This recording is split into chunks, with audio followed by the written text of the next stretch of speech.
네, 식구님 안녕하세요. 반갑습니다. 지난번에 이어서 오늘 또 이렇게 단상이 없이 그대로 강연 형식으로 이렇게 설교를 하게 되었습니다. 방금 최근한 LT 가정 효정 나눔 정말 재밌게 했죠. 네, 이렇게 양쪽 부모도 이렇게 또 각각 국제 커플이다 보니까 4개 국가가 함께 만나서 또 이렇게 부부가 된 정말 그런 가정입니다. 살다 보면 풍습과 전통, 습관 등 이 모든 것이 잘 맞지는 않지만 서로의 차이를 존중하고 이해하면서 서로끼리 스승과 제자가 되어 서로 배워가면서 성장하고 있다는 그런 말이 참 인상 깊게 마음에 와 닿았습니다. 우리 최근한 LT 가정의 행복을 위해서 다시 한번 큰 격려의 박수를 부탁드립니다.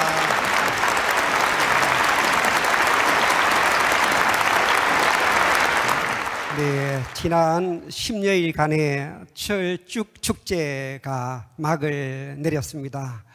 그 어느 해보다도 아름답고 이 화려한 철쭉 꽃의 이 매력에 흠뻑 빠져버린 축제 기간이었습니다. 전국에서 많은 식구님들 또 교회 단위로 가족 단위로 이곳 본연의 에덴 동산을 찾아와서 또 이쁜 한복을 입고 사진 찍는 모습을 바라보면서 역시 꽃보다 아름다운 것은 사람이구나 하는 것을 이렇게 느끼게 되었고, 모처럼 왁자지껄한 웃음소리로 활기 넘치는 그런 모습을 보는 것만으로도 정말 행복했습니다. 지난 2년간 코로나로 움츠렸던 그런 식구님들의 마음이 이 아름다운 청평호방과 철쭉동산의 정치에 매료되어서 완전히 치유되고 힐링되지 않았나 여겨졌습니다. 오늘은 가정의 달 세 번째 오늘 주일이고 또 스승의 날입니다.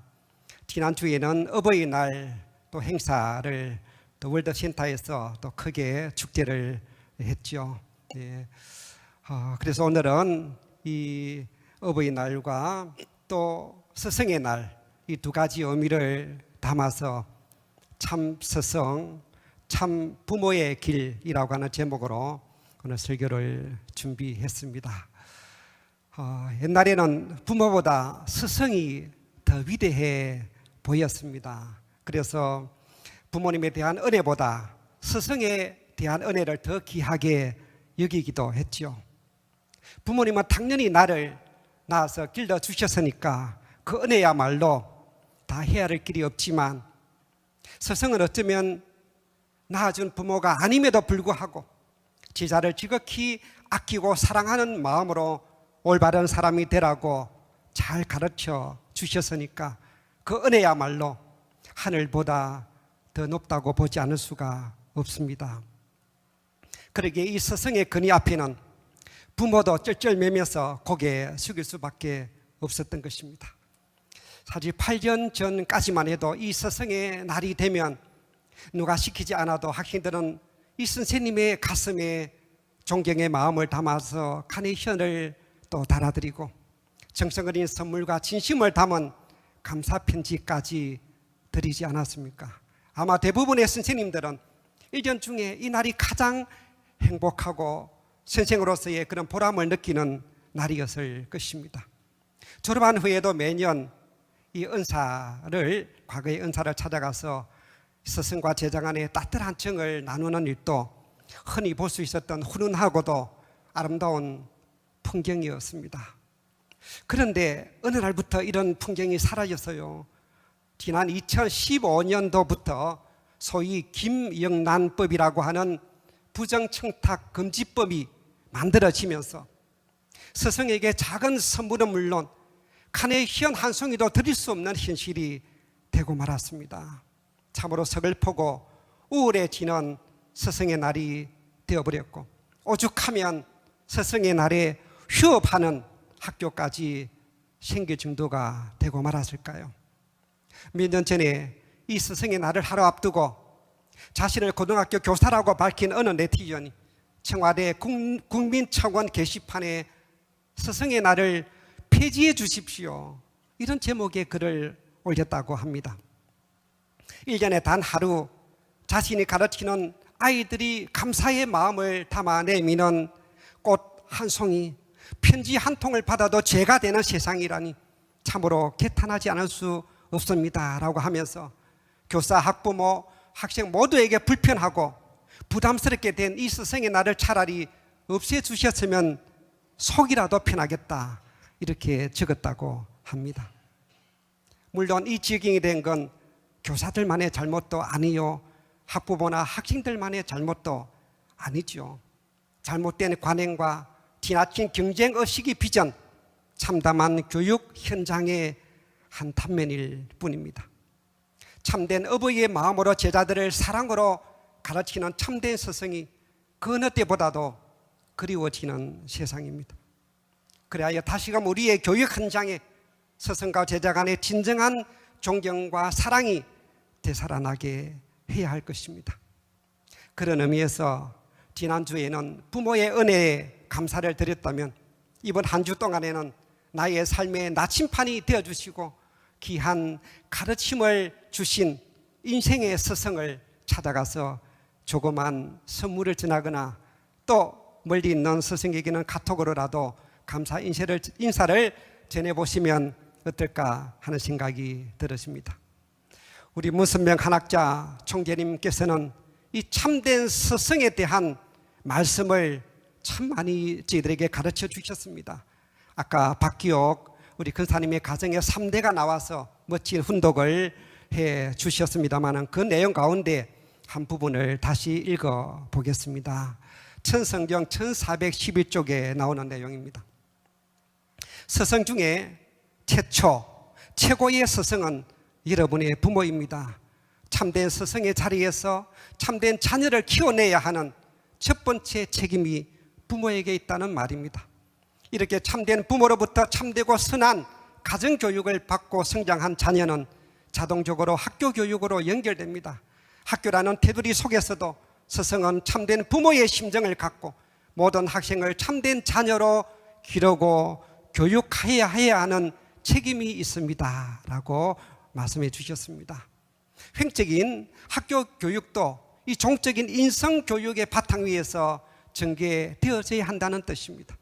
따라서 스승은 먼저 참된 부모의 심정을 소유한 스승이 되어야 하는 것입니다. 스승 중에 최고의 스승은 부모라고 하셨고 참된 부모로부터 참되고 선한 가정교육을 받고 성장한 자녀는 자동적으로 학교 교육으로 연결된다고 하셨습니다. 학교에서 가르치는 스승 역시 부모의 심정을 갖고 모든 학생을 참된 자녀로 기르고 교육해야 하는 책임이 있다고 하셨습니다. 그만큼 스승은 단순히 학교에서 학문을 가르치는 교사만을 일컫는 말이 아니라 가정과 학교, 더 나아가서 우리 인생 전반에 우리의 삶에 참된 가르침을 주는 모든 분들이 바로 나의 스승이 된다고도 볼 수가 있는 것이죠. 우리 문선명 한학자 총재님의 양이분께서는 오늘날 전 세계 수많은 지도자들과 오색 인종으로부터 참된 스승으로 추앙받고 계십니다. 양이분께서 걸어오신 눈물겨운 파란만장한 생애에 대해서 이 시간 다 소개해드리고 싶지만 다 들으시려면 몇 날 며칠을 들어도 부족할 것입니다. 그래서 이 시간에는 우리 양이분의 그 삶의 한 토막만 잠시 들려드리도록 하겠습니다. 우리 문선명 총재님께서는 해방 후 1946년 하나님의 지시에 따라 그 당시 동양의 예루살렘이나 불렸던 평양 땅으로 올라가셔서 계시받은 이 새 진리의 말씀을 전파하시게 됩니다. 26세의 젊은이가 설파하는 이 진리에 매료되어 짧은 기간에 신도들이 폭발적으로 늘어나게 됩니다. 그러나 기독교인들의 배척과 투서로 인해서 공산당국에 붙잡혀 사회의 질서 물단지라는 터무니없는 제명으로 5년형의 언도를 받고 옥중의 옥이라고 불리는 흥랑 감옥에 수감되셨습니다. 그 감옥은 건강한 사람도 보통 6개월에서 1년 안에 중노동과 폐렴 등으로 죽어나가는 곳입니다. 그런데 우리 문선명 총재님은 특유의 강한 정신력과 또 스스로 육체를 단련시키시면서 2년 8개월을 버티고 계셨습니다. 그때 마침 1950년 6.25 동란이 발발하면서 유엔군에 의해서 흥남 감옥이 무차별 폭격을 당하는 와중에서도 하늘의 도우심으로 살아나셔서 제자들과 함께 피난길에 오르시어 58일 만인 1951년 1월 27일 새벽 드디어 부산 땅에 도착하셨습니다. 그 추운 겨울날 누더기 같은 옷을 걸치고 먹을 것 잠잘 곳조차 없는 문 총재님의 초라한 형색이야말로 이 세상에서 가장 불쌍한 거지 중에 상거지의 모습이 아닐 수가 없었을 것입니다. 2000년 전 이 세상을 구할 메시아 구세주로 오셨지만 아무도 알아주지 않은 채 몰리고 쫓기시다가 33세에 총각으로 십자가를 짊어지고 죽은 길을 가셨던 예수님의 불쌍하신 모습처럼 누가 이처럼 아무 볼품없고 초라한 우리 문 총재님의 모습을 보고 하늘이 보내신 독생자요 인류를 구할 구세주 메시아라고 믿을 사람이 누가 있었겠습니까? 그 당시 부산은 발 디딜 틈이 없을 정도로 피라민들로 북새통을 이루고 있었습니다. 아무도 의지할 것 없는 부산 땅에서 천우신조로 일본 유학 시절의 절친이었던 엄덕문이란 친구를 만나게 되십니다. 엄덕문 씨는 그 뒤 세종문화회관, 롯데호텔, 리트레스 예술회관, 서문대학교 등을 건축 설계한 우리나라 최고의 건축가가 되신 분입니다. 그분은 그 당시 겨우 신혼 단칸방에서 생활하고 있으면서도 문 총재를 만나자마자 선뜻 자기 집으로 이끌고 가서 방을 구할 때까지 함께 생활하였다고 합니다. 문 총재님의 자서전 평화를 사랑하는 세계인으로 130쪽 이후에 보면 엄덕문 씨와 만났던 내용을 상세하게 기록해 놓고 있습니다. 그 가운데 일부분을 보겠습니다. 엄덕문의 집에서 처음으로 내 이야기를 털어놓았습니다. 이야기는 하룻밤에 끝나지 않았습니다. 하나님을 만나고 새롭게 깨달은 것, 산발선을 넘어 평양에 가서 교회를 시작한 것, 흥남 감옥에서 살아놓은 것을 이야기하는데 꼬박 사흘 밤낮이 걸렸습니다. 이야기를 다 들은 뒤 엄덕문은 자리에서 벌떡 일어나더니 내게 큰 절을 했습니다. 아니 이게 무슨 일인가? 내가 그의 손을 잡아 끌었지만 막무가내였습니다. 자네는 이제부터 내 인생의 큰 스승일세. 이 절은 내가 스승에게 바치는 인사이니 받아주시게. 그 후 엄덕문은 평생의 친구이며 제자로 내 곁을 지켜주었습니다. 예. 우리 문선명 박수 한번 보내드리겠습니다.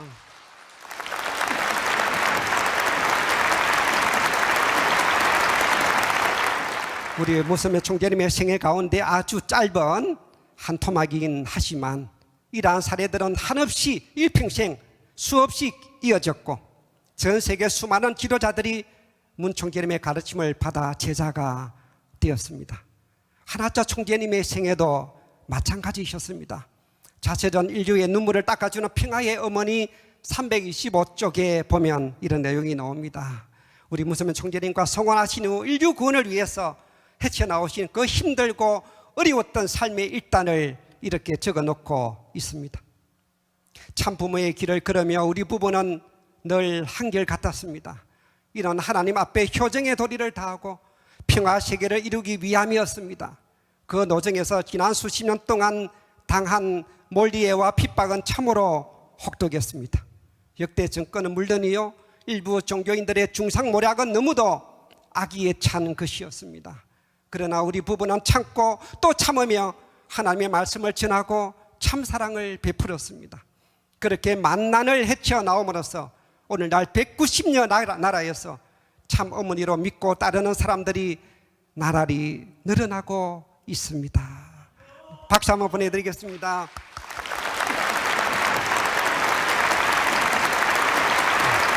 네, 2년 전에 킨텍스에서 개최된 월드 서밋 2020 그리고 금년 2월 이 코로나의 엄중한 상황 속에서 개최된 2022 한반도 평화 서밋에서 보았듯이 지금은 전 세계 수많은 대통령과 수상, 국회의원, 종교 지도자들이 앞다투어 문선명 하나자 총재님이 양이분을 인류의 참 스승, 참 부모로 모시고 따르고 있음을 보게 됩니다. 하지만 이런 경의적인 기반을 닦아 나오시기까지 양이분의 일생은 한마디로 무에서 유를 창조하신 기적 그 자체이셨고, 피와 땀과 눈물과 생명을 투비해 나오신 파란만장한 철도 역정의 삶이셨으며, 죽이려던 원수까지도 참사랑으로 품고 용서해 나오신 위대한 성인 성자의 생애이셨습니다.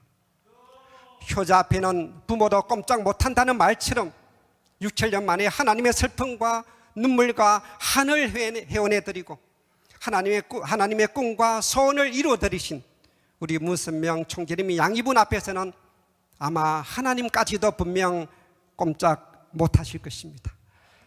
오래전 제가 지방에서 목회할 때 등방 있는 지도자들을 찾아 일본에서 개최된 평화대사 위촉 세미나에 참석시킨 적이 있었습니다. 그때 감동받아 돌아온 어느 지도자가 저에게 이런 말씀을 해 주었습니다.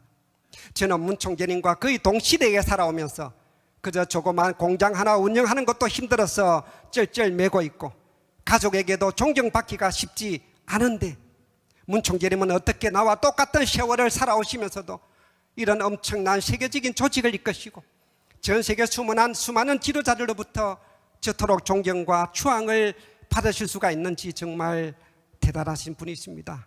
이런 위대하신 분을 이미 오래전부터 알고 따라 나오신 목사님도 역시 대단하시고 정말 부럽습니다. 이렇게 이야기해 주었습니다. 부럽다고 하셨어요.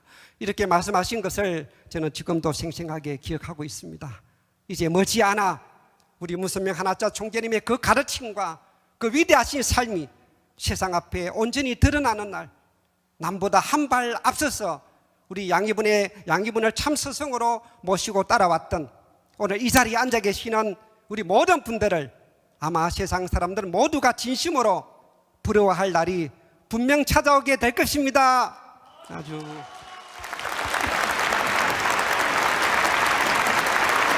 네, 감사합니다. 여기서 잠시 분위기를 한번 바꾸는 의미에서 오늘 스승의 날이니까 스승의 은혜 우리 다 아시죠? 한번 다 같이 불러보는 시간 갖도록 하겠습니다. 우리 스승을 또 그리워하는 마음 가지고 이 스승의 은혜, 알아보니까 일본에서는 스승의 날 자체가 없더라고요. 아마 실감이 안 나시겠지만 정말 우리가 어릴 때 교실에서 우리 모두가 참 스승의 날을 은혜를 부르면서 그런 스승과 제자 간의 감동을 주고받았던 그런 추억이 깃들어져 있는 노래입니다. 우리 천은성가대 팀, 우리 5분 나와서 우리 선창을 해 주실 테니까요. 아시는 분은 함께 따라 불러주시면 좋겠습니다. 큰 박수로 모시겠습니다.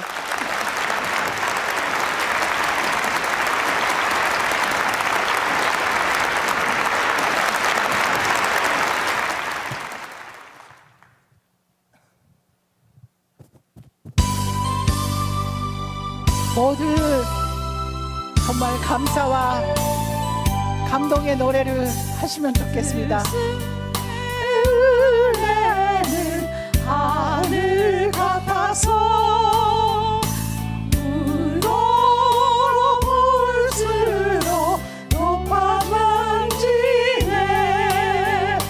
참되어라 바르고 가르쳐 주신 스승의 마음을 버리시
지신 그 겨울 마음에 새겨 나라 위에 교회 위에 일하오리라.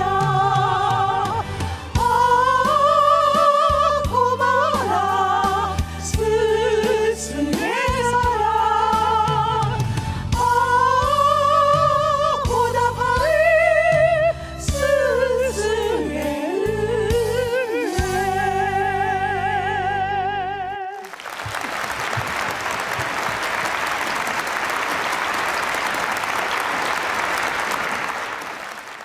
네, 정말 감동적인 노래입니다. 사실 부모님의 은혜도 갚을 길이 없지만 스승의 은혜 역시 다 갚을 길이 없구나 하는 생각이 밀려오는 노래였습니다. 사랑하는 식구님, 오늘 우리는 참으로 복되게도 인류의 참 스승을 만나서 그 스승의 가르침을 배우며 인생의 참뜻을 깨달을 수 있었습니다. 하지만 참 스승의 가르침을 받은 제자라는 이름이 부끄러울 정도로 그 스승의 가르침대로 온전히 실천하지 못하고 있는 것도 사실입니다. 비록 스승처럼 세계적으로 존경받는 자리에 서지는 못하더라도 우선 우리의 가정 안에서 자녀들로부터라도 존경을 받는 참된 부모, 존경받는 참된 스승이 되어야 하지 않겠습니까? 그런 면에서 저는 이 시간 우리 가정 안에서 참된 스승, 참된 부모가 되기 위해 본이 되어야 할 많은 실천 덕목 가운데 딱 두 가지만 말씀드리고자 합니다. 첫째, 말로서 본을 보여줘야 됩니다. 말을 유창하게 잘하는 것이 중요한 것이 아닙니다. 부모의 말에 진정성과 신뢰가 있어야 합니다. 얼마나 자녀의 인격을 존중시 여기면서 진실된 말을 하고 자녀의 말에 귀를 잘 기울이느냐가 중요한 것이죠.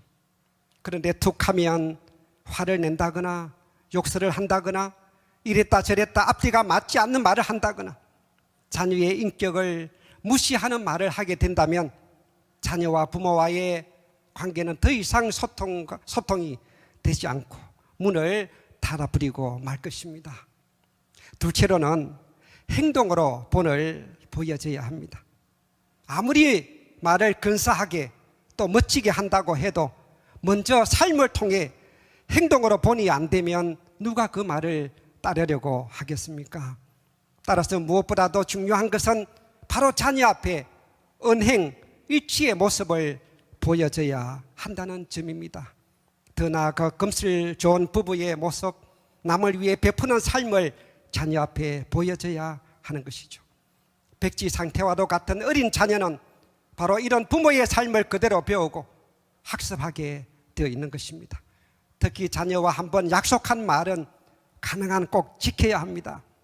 약속을 너무 쉽게 뒤집거나 지키지도 못할 약속을 너무 자녀 앞에 남발하게 된다면 자녀는 성장하면서 그것마저도 당연한 것처럼 따라서 배우게 될 것입니다. 이처럼 가정 안에서 배우고 익히는 이 모든 것들이 바로 자녀의 일생을 좌우할 만큼 크다란 영향을 미치는 중요한 교육임을 결코 잊지 말아야 할 것입니다. 사랑하는 식구님, 오늘은 이 스승의 날에 맞추어서 참 스승의 길에 설교에 초점을 맞추어 지금 말씀드리고 있습니다만은 지난주가 어버이날이라서 효에 대해서도 한번 생각해 보고자 하는 내용을 또 조금 준비했습니다. 어찌 보면 참된 스승 앞에는 그 스승을 공경하는 효심을 가진 제자가 나오게 마련이고 참된 부모 앞에서는 누가 시키지 않아도 스스로 우러나오는 마음으로 부모를 모시고자 하는 효심 있는 아들, 딸이 나타나게 마련이죠. 중국의 송나라 유자징이 선 소학에 보면 이런 내용이 나옵니다. 부모를 사랑하는 사람은 남에게 미움을 받지 아니하고 부모를 공경하는 사람은 남에게 업신 여김을 받지 않는다라고 했습니다. 정말 그렇죠. 더 나아가 효행은 모든 행실의 근본이라는 또 옛말이 있지 않습니까? 성서에 보면은 에베소서 6장 2절에 보면은 이렇게 기록해 놓았습니다. 성경에 보면은 이 효에 대한 내용이 너무 많이 나옵니다만은 하나만 찾아와 봤습니다. 내 아버지와 어머니를 공경하라. 이것이 약속이 있는 첫 계명이니 이는 내가 잘되고 땅에서 장수하리라. 이처럼 부모님을 공경하고 효도하는 자녀는 모든 일이 잘되고 장수한다고 축복해 주고 계십니다. 우리 문선명 하나자 총재님 양이분께서도 이 효에 대한 정말 많은 말씀을 내려주셨습니다. 그 가운데 천성경 573쪽에 보면 이렇게 말씀하셨습니다. 부모가 자식에게 효도하라고 가르쳐 주어서 효자를 만드는 것이 아닙니다. 스스로 효도하겠다는 마음이 우러나오게 할 수 있어야 됩니다. 이런 것은 하루아침에 되는 것이 아닙니다. 오랜 기간을 두고 영향을 미쳐야 됩니다. 즉 효도란 가정에서나 학교에서 가르쳐서 만드는 것이 아니라 효도하겠다는 마음이 우러나오게 해야 한다고 하셨습니다. 그것은 하루아침에 되는 것이 아니라 오랜 기간을 두고 부모가 자식에게 영향을 미쳐야 한다는 말씀이죠. 이어서 우리 하나자 총재님의 자서전 인류의 눈물을 닦아주는 평화의 어머니 279쪽에 보면 이런 말씀이 나옵니다. 부모가 자식을 위해 하던 것과 마찬가지로 자식이 부모에게 할 수 있으면 그 자식은 진정 효자입니다. 충신이 되기 전에 먼저 효자가 되어야 하고 내 형제 자매를 사랑하는 가족이 되어야 합니다. 남녀가 결혼하기 전에는 진정한 효자 효녀가 되지 못합니다. 부모 앞에 자기 자식을 보여주는 사람이 참된 효자 효녀입니다 라고 하셨습니다. 부모가 먼저 자식에게 보여줘야 한다고 하셨습니다. 효자 집안에 효자 난다는 옛말처럼 효자도 대물림하게 마련입니다. 내가 부모에게 효도한 것만큼 그 아들, 딸도 부모에게 효도하게 되어 있다는 말이죠. 더욱 중요한 것은 부모님이 살아계실 때 효도를 해야 됩니다. 물론 돌아가신 분도 계시겠지만 대부분이 부모님이 돌아가신 후에야 가슴을 치고 눈물을 흘리며 후회하기 마련입니다. 하수만 있다면 살아계실 때 더 자주 찾아뵙고 더 자주 연락드리고 더 자주 맛있는 것 사드리고 더 자주 경치 좋은 곳을 구경시켜 드려야 됩니다. 사실 제가 그거 못한 것이 지금도 한이 맺혀 있기 때문이죠. 이 때문입니다. 사실 제 집사람도 90세가 가까운 일본의 친정 부모님을 이 코로나로 인해서 2년이 넘도록 찾아뵙지도 못하고 자주 화상으로 채팅을 하고는 있습니다만은 늘 마음 아파하고 있습니다. 이 행이 완화되긴 했지만 시골이라서 아직 비행기 노선이 옛날에는 있었는데 아직 재개가 안 됐어요. 도쿄로 가서 또 가기는 너무 힘들고 해서 정말 비행기 노선이 재개되기만을 기다리고 발을 동동 굴리고 있는 모습을 집에서 지켜보면서 제 마음도 미안하고 아팠습니다. 아마 대부분의 일본 선교사들도 같은 마음이 아닐까 여겨집니다. 여기서 잠시 인터넷에 올려져 있는 예화 하나를 소개하고자 합니다. 이미 많이 알려져 있는 예화입니다. 아버지와 아들의 까치 이야기라고 하는 내용입니다. 그 내용을 이렇게 소개하겠습니다. 어느 날 대청마루에 83살 아버지와 53살 아들이 앉아 있었다. 마침 창가에 까치 한 마리가 날라와 앉았다. 치매기가 있는 아버지가 아들에게 물었다. 얘야, 저게 뭐냐? 아버지, 까치예요. 그래 오냐, 고맙다. 아버지가 조금 후 두 번째 또 물었다. 애야, 저게 뭐냐? 아들은 조금 귀찮은 듯이 금방 까치라 했잖아요. 오냐, 고맙다. 금방 잊어버린 아버지가 세 번째 또 물었다. 애야, 저게 뭐냐? 아들은 큰 소리로 짜증을 내며 제가 방금 까치라 했잖아요. 그것도 아직 못 알아들어요. 차가운 아들의 차가운 말투에 순한 마음이 들은 아버지는 말없이 방에 들어가더니 서랍에 보관해둔 옛날 일기장을 꺼내 아들에게 건네주었다. 그 일기장은 아버지가 33살 때 쓴 것이었다. 오늘 나는 3살짜리 귀여운 아들과 대청마루에 앉아 있었다. 마침 창가에 까치 한 마리가 날아와 앉았다. 호기심이 많은 어린 아들이 나에게 물었다. 아빠 저게 뭐야? 에야 까치란다. 아들은 또 물었다. 아빠 저게 뭐야? 에야 까치란다. 아들은 묻고 또 묻고 내 아들은 연거푸 23번을 물었다. 나는 23번을 까치라고 대답해 주면서 내 마음이 왜 이리 즐거운지 몰랐다. 내 아들이 너무 귀엽고 사랑스러워 품에 안아주었다. 그 일기장을 읽었던 아들은 말없이 눈물을 뚝뚝 떨구고 말았다. 이렇게 나와 있는 내용입니다. 네, 그렇습니다. 자식은 부모가 3번만 물어도 짜증을 내고 핀잔을 줍니다. 같은 말을 20번만 해도 귀찮아하고 듣기 싫어합니다. 그러나 부모는 자식이 23번을 물어도 마냥 흐뭇하고 사랑스럽기만 합니다. 그것이 바로 부모의 마음이죠. 우리 다 같이 지금이라도 더 늦기 전에 살아계신 부모님을 더 자주 찾아뵙고 효도해야 할 것입니다. 사랑하는 식구님, 오늘 이 스승의 날을 맞이해서 참스승 참부모의 길이라고 하는 제목으로 말씀을 드렸습니다. 그도 말씀드리지만 오늘 우리는 참으로 복되게도 하나님이 보내신 독생자 독생여시요 인류의 참부모 참스승으로 오신 우리 문선명 하나자 총재님 양이분을 만났습니다. 그리고 비록 부분적이지만 양이분의 가르침을 배울 수가 있었고 영원한 표상이 되신 양이분의 숭고한 생애를 비록 일부분이지만 알았습니다. 이제 양이분의 가르침과 그 삶을 본받아서 오늘 우리도 작은 참부모의 길, 참스승의 길이라도 걸어가야 하겠습니다.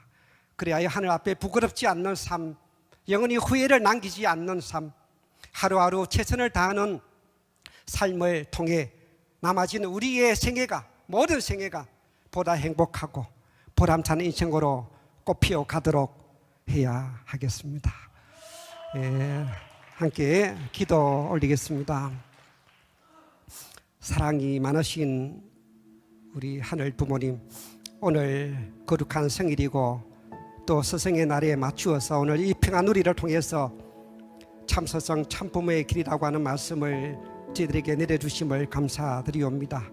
인류의 참스승 참부모를 모시고 살아가는 오늘 저희들의 삶이 얼마나 귀하고 복된 것인가를 다시 한번 느끼게 되어사옵고, 비록 참스승 앞에 참된 제자가 되지 못하고 있는 저희들의 모습을 또 고백하면서 또 참된 제자의 모습, 참된 부모 앞에 참된 효자 효녀의 모습이 될 것을 다짐하고 기리하는 시간 되게 해주심을 진심으로 감사드렸고, 그런 마음으로 또 새로운 한 주간 남아진 우리의 삶을 또 열심히 달려갈 수 있도록 축복해 주시옵소서. 모든 말씀 축복 중심 가정 김홍덕의 이름으로 간절히 보고드리며 아뢰사옵나이다. 아주